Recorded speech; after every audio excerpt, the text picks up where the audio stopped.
Okay, so good day ulit mga aspiring civil engineers, yung mga estudyante, mga nagre-review.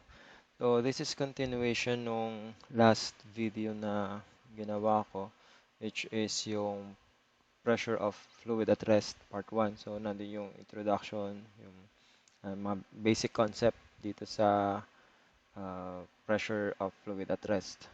So, kung hindi nyo pa napanood yun, or kung familiar na kayo doon, so pwedeng continue na tayo dito. Kung medyo kailangan pang i-review, so check lang natin yung video ko na yun. Okay, so proceed tayo sa example number 3. So, given is, excuse me, so oil and water. Okay, so specific gravity, oil with specific gravity of 0.8 forms a layer of 0.9 meter deep. So, given yung specific gravity dito na 0.8. Okay. In an open tank. Okay. So, that is otherwise filled with water. Okay. So, the total depth of water and oil is 3 meters. Okay. So, kaya 2.1 yung water natin, 0.9 yung height ng oil. So, what is the gauge pressure at the bottom of the tank? Uh, pag doon sa previous video ko, so yung example ko doon, hindi sinabi kung gauge pressure or absolute pressure. Ang madalas kasi na ang common is pag hindi sinabing absolute, pag hindi sinabing absolute pressure, then that is gauge pressure. Okay, so in civil engineering kasi naman, mas bihira naman natin talaga kino-consider yung absolute pressure. Okay, so in actual practice natin. Okay, so more on gauge pressure tayo. Okay, so siyempre, mga piping, ang makukuha pressure nun are gauge pressure. Okay. So anyway, so pag sinabing gauge pressure or kung hindi sinabing absolute, again, that's automatically gauge pressure. And if gauge pressure yung hinahanap natin, so hindi lang natin kino-consider yung atmospheric pressure. So yun lang naman yan, no? Okay, so again, hinahanap is yung pressure at the bottom of the tank. So, tulad ng nabanggit ko sa previous video ko, mas prefer ko nagsisimula ako yung equation ko kung do sa taas, do sa liquid surface, papunta do sa point na hinahanap yung pressure. Okay? So, at point 1, since gauge pressure yung hinahanap natin, pressure sa point 1 is equal to 0. So, no need to consider na yan. Okay? Then, okay, so if we sum up pressure from point 1 papunta sa point 3, okay, so isulat ko muna equation natin. So pressure sa point 1, then bumaba tayo dito. Bumaba tayo. So kapag bumababa, tumataas ang pressure. So kaya nag-a-add tayo ng pressure natin, which is equal to ano yung pressure na na-produce nitong depth ng oil natin. So that is yung unit weight ng oil times ng height ng oil. Okay, so nandito na tayo sa point 2. Then, bababa tayo dun sa point 3, bumaba ulit. Pag bumababa, tumataas yung pressure, so nag-a-add tayo. Then, plus unit weight ng water at 10 degrees Celsius, okay, times height ng water. So, saan tayo tumigil? Sa point 3. Then, this equation will be equal to the pressure at point 3. Okay, so, madalas ganyan yung approach ko sa computation. Okay, so, unit weight of water at 10 degrees Celsius, samata natin dito sa table sa baba. So, this is galing sa book ni Frank M. White, Fluid Mechanics, 4th edition. Okay, so same lang naman, no? Yun pa rin yung ating, in this case, density nga lang. But anyway, unit weight is density times gravity. So, if this is, density natin is 1,000 pa rin naman, kilogram per cubic meter, multiply mo ng gravity na 9.81 9.81 meter per second squared. So, yung kilogram meter per second squared is Newton. Okay, so this is Newton per cubic meter. So, 9,810 Newton per cubic meter. Okay, so in terms of kilonewton, this is 9.81 kilonewton per cubic meter. Okay, so substitute natin mga value. So again, this is 0. Then unit weight ng oil is, so paano natin makuha yung unit weight ng oil given yung specific gravity? So balikan lang natin na yung specific gravity is unit weight ng liquid over unit weight ng water. So ang hinahanap is unit weight ng liquid, which in this case is oil. Okay, so unit weight ng oil is specific gravity times unit weight ng water. Okay, so this is 0.8 times what? Unit weight ng water natin na 9.81 kilonewton per cubic meter. Okay, times height ng oil na 0.9 meter. Plus, unit weight ng water ulit, 9.81 kilonewton per cubic meter. Height ng water natin is 2.1 meter. Then that will be equal sa pressure sa bottom ng tank or yung pressure at 0.3. Okay. So magiging meter over meter cube, so magiging meter squared. Meter over meter cube, magiging meter squared. Okay, so computein po natin. Okay, so ito ang aking handy calculator. So 0.8 times 9.81 plus or times ng height na 0.9 and plus 9.81 times 2.1. Okay. So we have 27.664.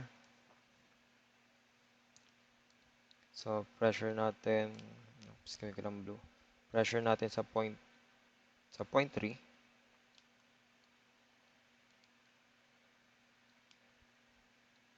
is equal to 27.664 kilonewton per meter squared, or that is equal to 27.664 kilopascal.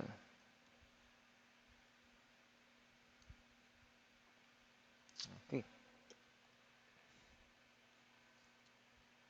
So kung hindi nilagyan ng gauge, so automatic na yan na hindi siya absolute. So kung absolute pressure kasi, lagyan natin ng ganyan para sa absolute. Okay. So next example natin. Okay. So find the absolute pressure in kilopascal. So ito absolute. So i-consider natin yung atmospheric pressure na given dito at a depth of 10 meters below the free surface of oil with a specific gravity of 0.75. So yung barometric pressure is in terms of mmHg, or this is na-discuss natin sa previous video, that is pressure head. So yung pressure head is yung height ng liquid na magpo-produce ng pressure. Okay, so when meron tayong 752 mm na height or column nung mercury. Okay?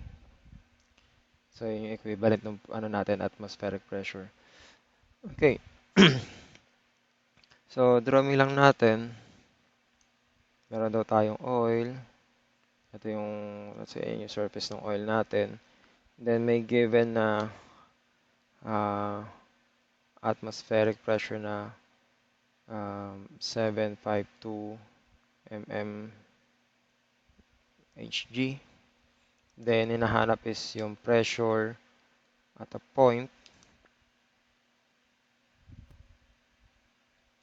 10 meters below nung free surface nung oil natin. Okay. So, simulan ko doon sa taas ulit, pababa. Okay. So, papunta doon sa hinahanap natin na value. So, atmospheric pressure. Okay. Then, bababa tayo dito. So, kapag bumaba, madadagdagan yung pressure. So, plus unit weight ng oil again times nung height ng oil. So, saan tayo tumigil? Dito sa point na to. So, let's say that is 0.1. Okay. So, that will be equal to the pressure at 0.1. So, solving for pressure at 0.1. Okay. So, pagbalitari lang naman natin, no? Atmospheric pressure is gawin natin in terms of meter, 0.752 meter. So, this is yung height natin. So, again, pressure is equal sa unit weight times height. Okay. So, ito na yung ating height. So, kailangan natin yung unit weight. So, yung unit weight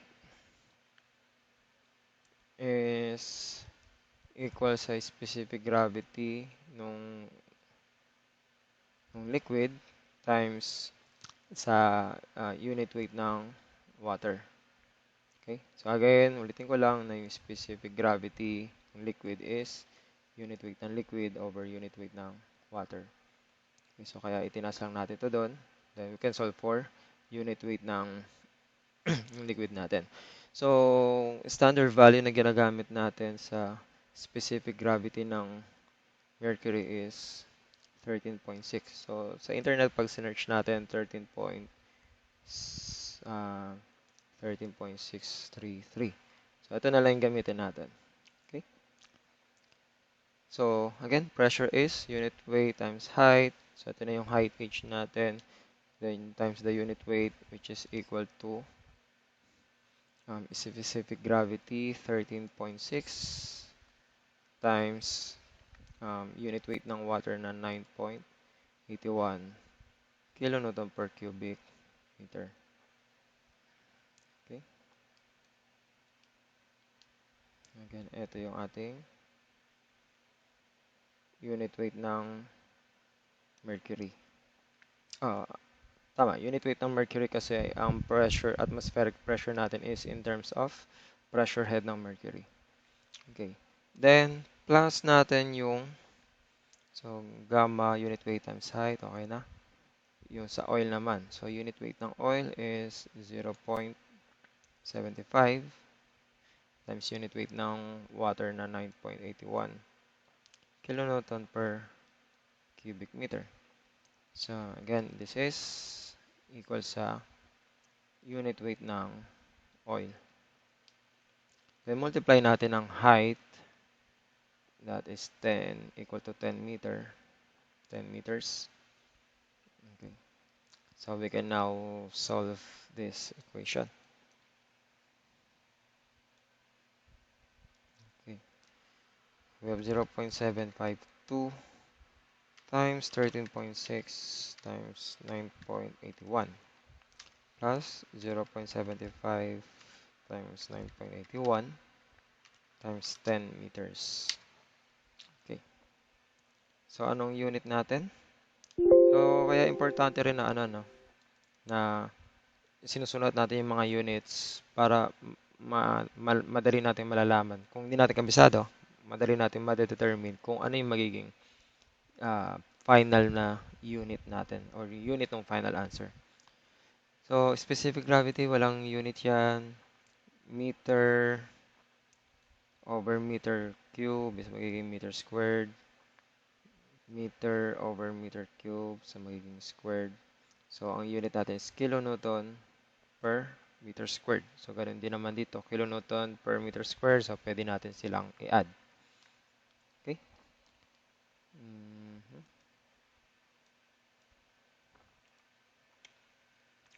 So, nakuha natin is 173.5 904. So this is kilonewton per meter squared or kilopascal.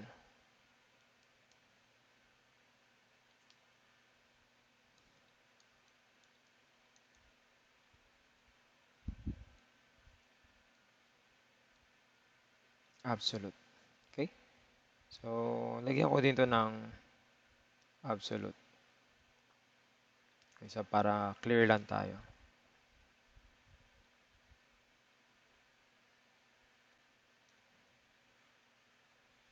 Okay, so I hope nasundan natin, no? Madadali lang naman. So, inuulit-ulit ko naman yung mga formulas natin. Okay, so a pressure pressure gauge 6 meter above the bottom of the tank containing liquid reaches 90 kPa. Then may panibagong gauge daw, 4 meters, height na 4 meters, reaches 103 kPa. Okay, so since nakuha yung pressure na yun using gauges, so those are gauge pressure. So hinahanap is yung specific gravity ng liquid. So meron daw tayong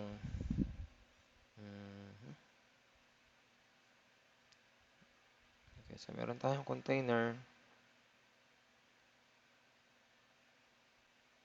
Okay. Then meron daw siyang dalawang gauge.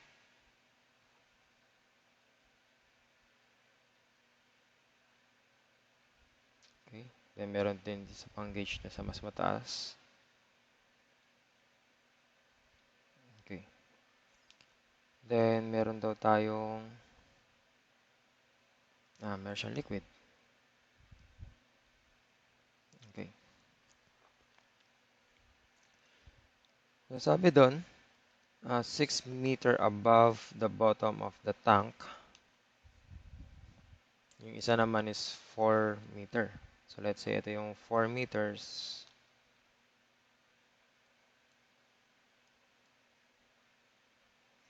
So dapat pala ito ibaba ko. Okay. Ayan. Okay. Ito naman is 6 meters. So yung reading daw dito sa 6 meters above the bottom is 90 kilopascal. Okay.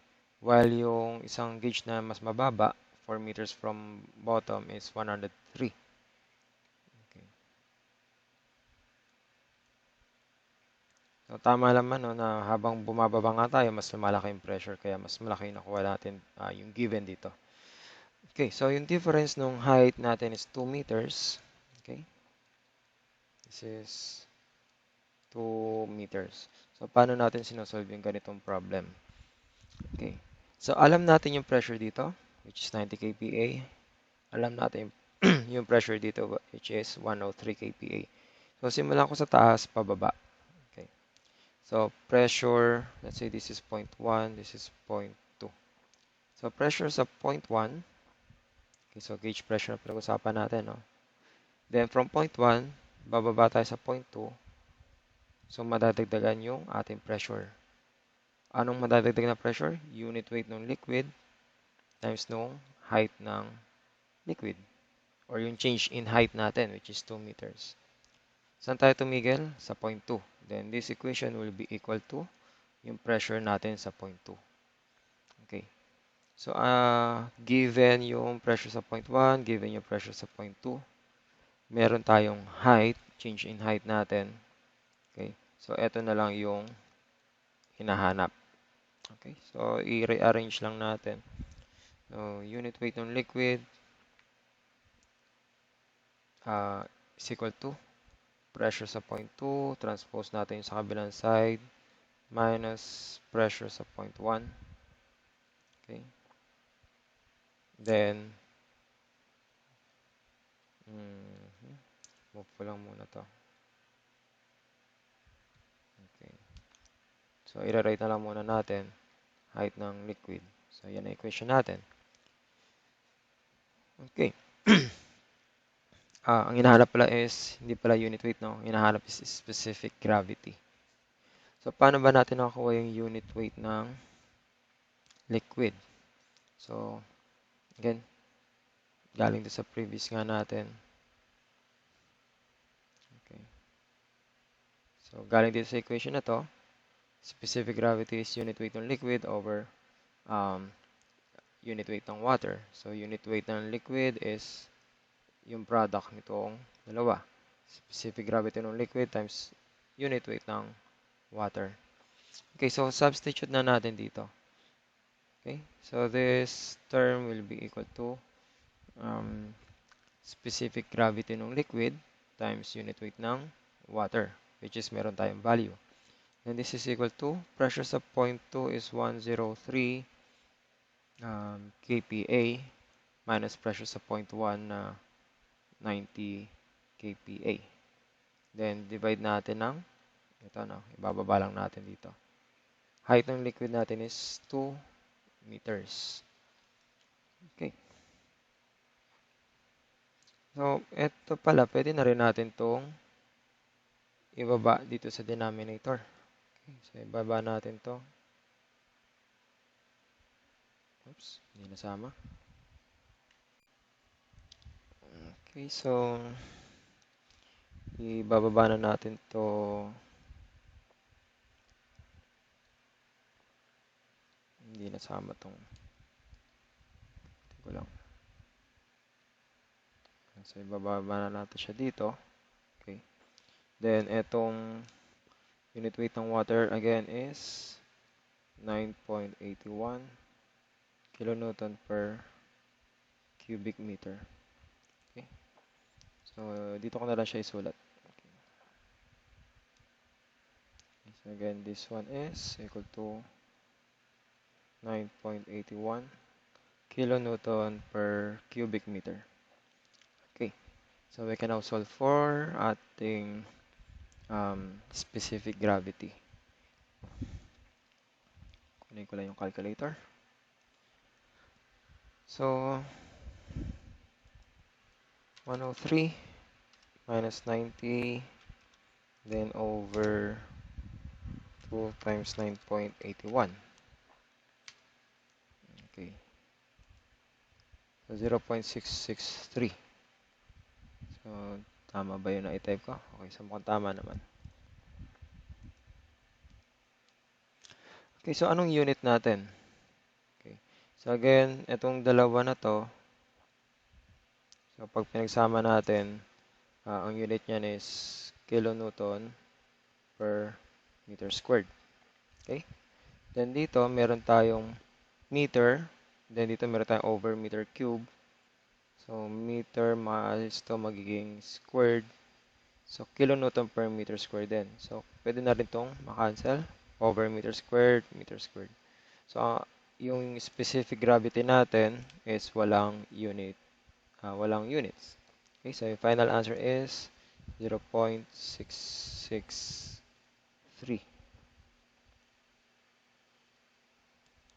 Okay, so proceed tayo sa next example. So, an open container having 4 layers of liquid. Okay, so with 0.4 meter of mercury at the bottom, 2.9 meter of freon, 2.5 followed by 2.9 meter of freon, then 2.5 meter of water and 1.5 meter of oil. Okay, so sa multi-layered na liquid, so we have to take note na yung pinakamataas na specific gravity laging nasa ilalim, then habang lumilit yung specific gravity, so yun yung magiging arrangement ng layer natin. So yung pinakamagaan yung laging nasa taas. So dito, ang hinahanap is specific gravity ng freon. So binanggit din naman yung pagkakasunod-sunod.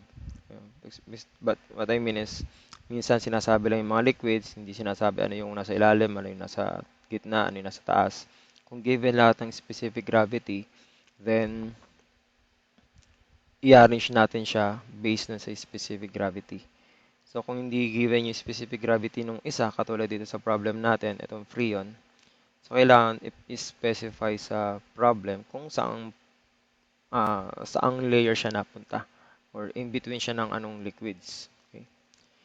So, i-draw natin. So, may container tayo. Okay. So, sa ilalim daw is mercury with 0.4 na height. So, let's say ito yung mercury natin. Okay. So, this is 0.4. Then, sumunod daw yung freon natin na 2.9 meter na height. So, malalim-lalim. Okay, so let's say, nandito yung ating freon. Okay. So, this is 2.9 meters. Next natin daw, 1.5 meter ng water. So, let's say ito yung water natin.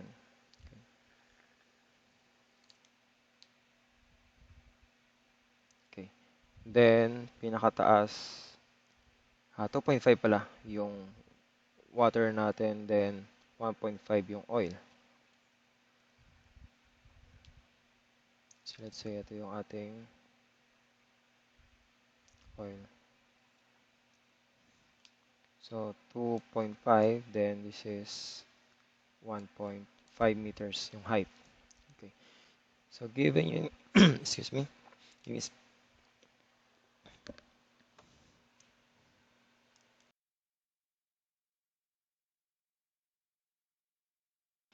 okay, so excuse me po. So, given yung specific gravity ng oil na 0.89, so isulat natin dito, 89, of course, water is 1, then yung mercury natin is 13.6.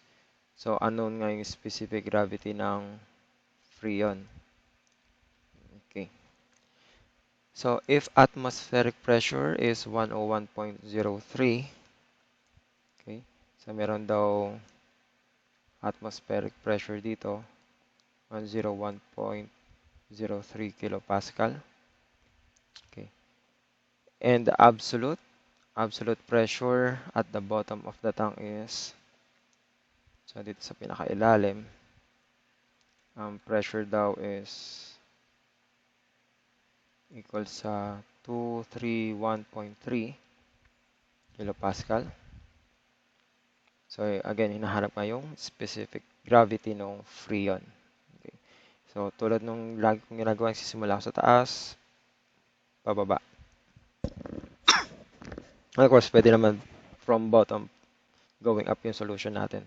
Kaya lang puro negative or minus yung gagawin. Okay, so una is meron tayo sa taas na 101.03. So diretso ko na po, no? Hindi ko na sulat yung equation. Kilopascal, atmospheric pressure. Then from this point, bababa tayo dito. So madadagdagan yung pressure natin ng unit weight of liquid times height. So yung unit weight ng oil natin, tulad sa previous example, is yung specific gravity na 0.89 times specific gravity ng unit weight ng water, which is 9.81 kilonewton per meter squared or kilopascal. Okay? So, ito yun. Then, baba ulit. Papunta dito sa boundary ng water and freon. So, bumaba ulit tayo. So, magdadagdag ulit tayo ng pressure.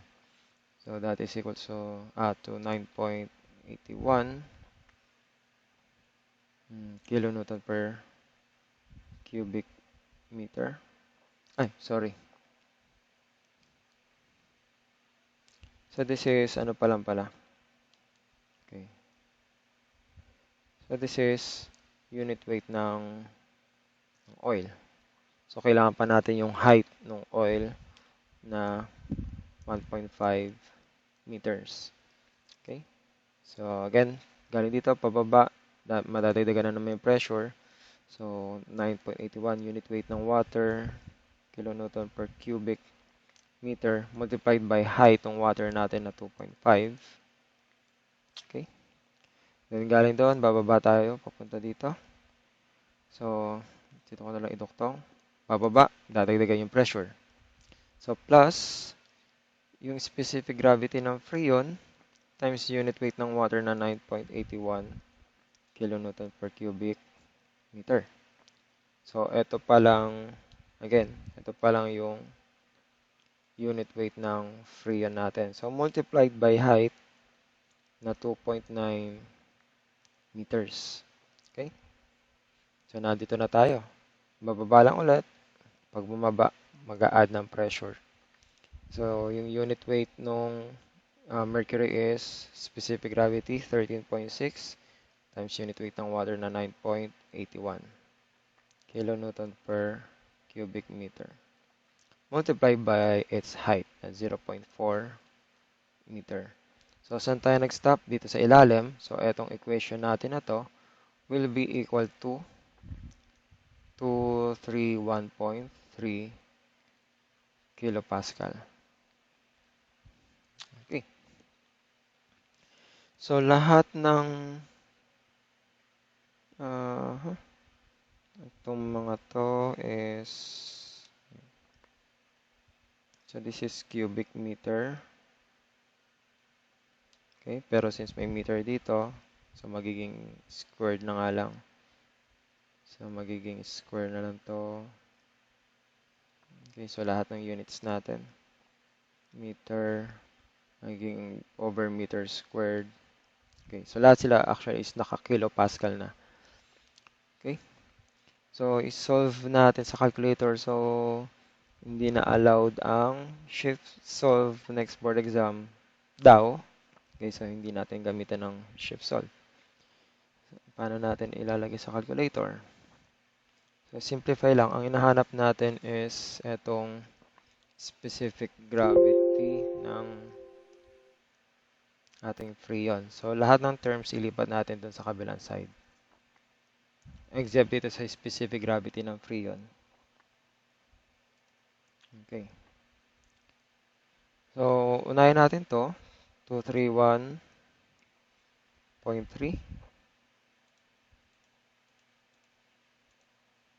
Okay. So, kapag tinranspose natin, i-rearrange ko lang yung aking window.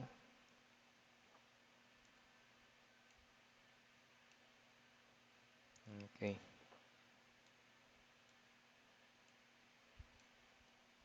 So, para kita natin ang sabay.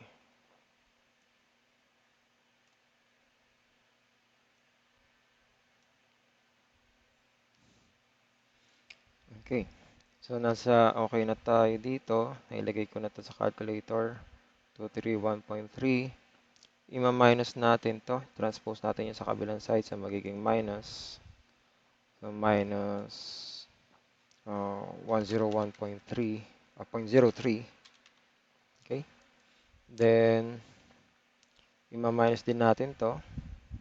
So, minus ng 0.89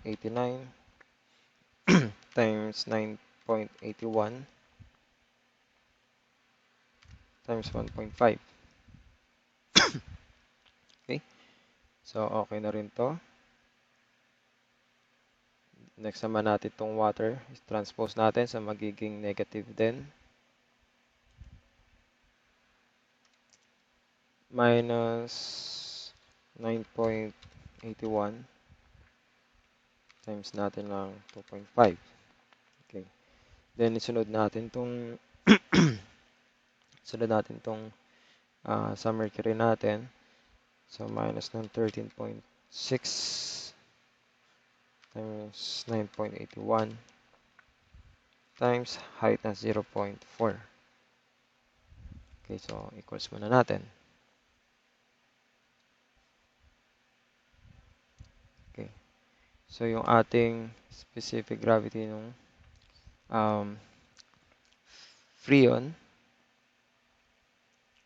times 9.81 times 2.9. So, this is equal to 39.28. So, kumpletin ko muna. 225. So, ang unit natin lahat is kilonewton per meter squared or kilopascal. Okay. So, solve for specific gravity. So, yung ibababa lang natin naman to, no? 39.28225. Oops. 28225 kilonewton per meter squared all over 9.81. So, that's unit weight. So, kilonewton per cubic meter multiplied by 2.9 meter. Okay. So, meter over meter cube is meter squared. So, kilonewton over meter squared over meter squared. So, cancel lahat ng unit. So, tama lang na walang unit yung ating specific gravity. Okay. So, ano yung in-expect nating value ng specific gravity natin? So, mercury is 13.6, water natin is 1. So, in between siya dapat nun. Okay. So, pag naging less than 1 siya, so may mali dun sa computation natin. Okay. So, 39.28225, divide natin ng, okay, so divide ko ng,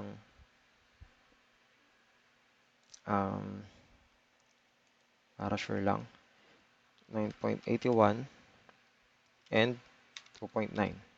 So, product ng 9.81 and 2.9. Okay, then, so 1.381. Oops.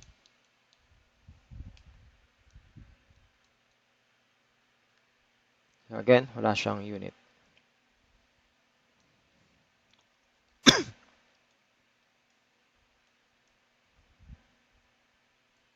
Okay, so that's example number 6. So for this video, hanggang dito tayo sa example number 7. So sabi dito, for the tank shown, okay, medyo lakayan ko na siguro to. Oops. So for the tank shown in the figure, so given yung H1 daw na 3 meters, H3 is 4 meters. So hinahanap yung value nitong H2. So ano daw yung value niyan?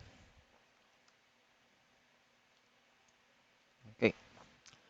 So, sabi kanina or sa previous video, yung pressure within homogeneous liquid and same level, okay, so same level within the homogeneous liquid have the same pressure. Okay. So, from this point, okay, so water tayo dito, water yan, okay, ito water din, hanggang dito, puro water yan.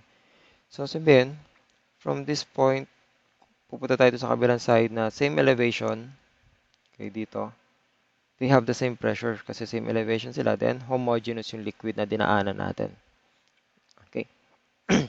So, kapag same yung same level, homogeneous, ito pwede natin itong i-cancel out sa equation natin. Pwedeng ito lang nasa taas yung itong nasa taas lang yung i-analyze natin. So, bakit pwede siyang i-cancel? So, if magsa-sum up kasi tayo ng pressure from this point, let's say this is point A, this is point B, C, and let's say natin, nandito yung point D natin. Okay. So, kung magsasum up tayo ng pressure, so pressure sa A, bumaba tayo dito, so plus pag bumaba, so lalaki yung pressure, unit weight ng oil, then height ng oil. So nandito na tayo sa point B. Kung bababa tayo up to this point, let's say dito na lang sa level na to. Okay. So mag-a-add ulit tayo dahil bumaba ulit tayo papunta doon ng unit weight ng water.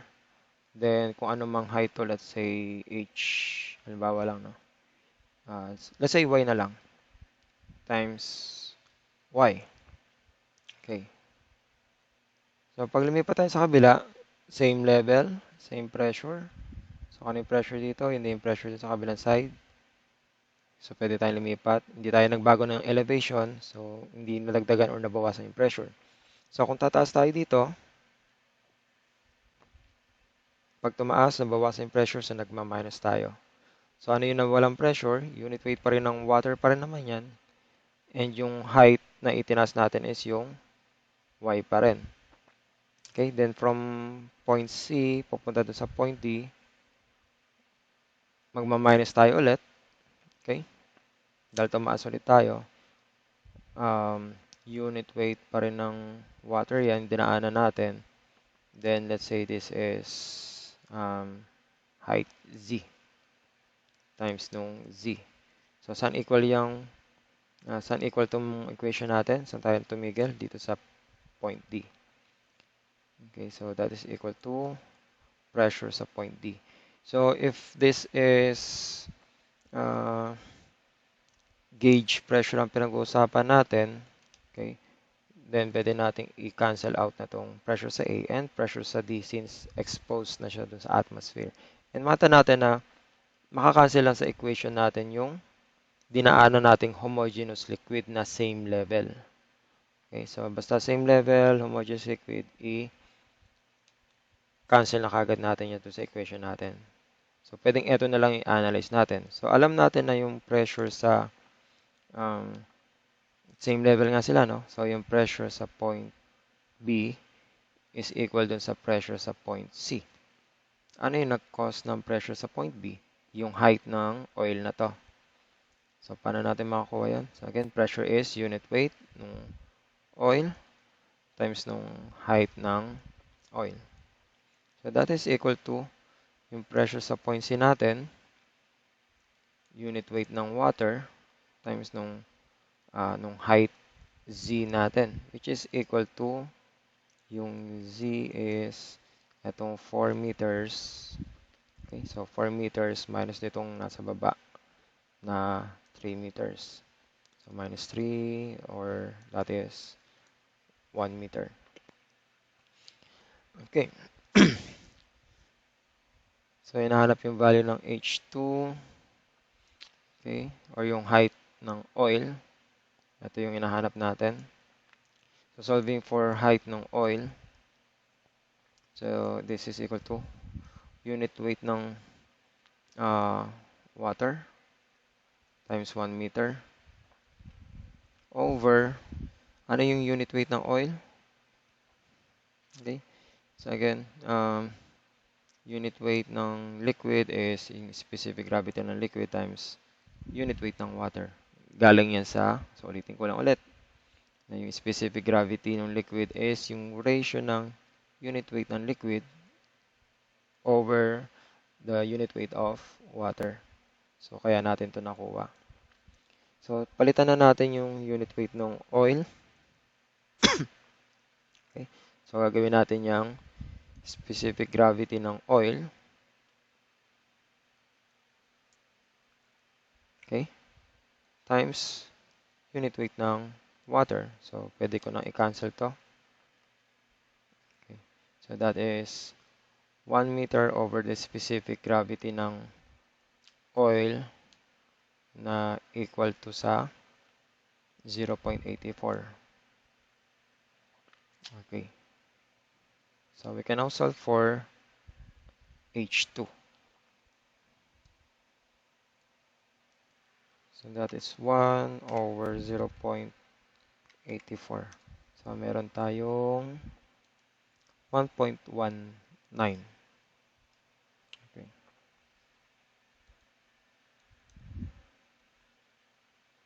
So, ito lang yung natirang unit natin, yung meter. And this is our final answer. Okay. So, that's it for this video. So, next video ko will be about pressure pa rin of fluid at rest, pero maging specific naman tayo sa manometer problems. Okay? So, if you like this video, so again, wag po natin kalimutang mag-subscribe, enable yun yung notification para pag-upload ko ng next video ko sa next topic natin, so ma-inform agad kayo. And share na rin po natin para mas marami makaalam ng channel. Mas marami tayong hopefully matulungan. Okay? So, goodbye, then see you on my next video.